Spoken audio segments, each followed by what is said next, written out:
முன்னெல்லாம் எங்கள் ஊரில் மானாவாரியாக நிறைய இருக்கும். இப்போ ஊர்கள் பெரிதாகிறதுனால தரிசு நிலங்களே இல்லாமல் போச்சு. எல்லாம் விளை நிலமாக மாறிட்டுச்சு. அதனால் சோத்து கத்தாழையும் கணிசமாக குறைஞ்சி மானாவாரியாக அல்லது பொது வெளியில் தரிசு நிலங்களில் இல்லைன்னு சொல்கிற அளவுக்கு காணாமலே போயிடுச்சு. வீடுகளில் வளர்க்குறாங்க. அதுவும் ஒரு பிளான்ட்டு நமக்கு கிடைக்காதா அப்படின்னு ஏங்கின நாட்கள் உண்டு.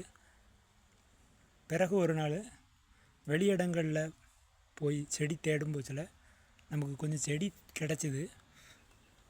அந்த செடிகளை பாக்கெட்டில் வச்சு சேல் பண்ணியாச்சு. கொஞ்சம் செடிகளை நம்ம அலைச்சலுக்கான ஆதாயம் கிடச்சிருச்சு. இன்னும் சில செடிகள் சின்னதாக இருந்துச்சு, அது போட்டு வச்சுருந்தேன். அது தன்னாலே வளருது. இதை மண்ணில் பதிச்சும் வைக்கல, ஒன்றுமே செய்யலை. சும்மா போட்டு வச்சுருந்தது அப்படியே வாடாமல் வளர்ந்துக்கிட்டே இருக்குது. ஆனால் ரொம்ப வெயில் இல்லை, ஒரு 4 மணி நேரம் வெயில் விழும்.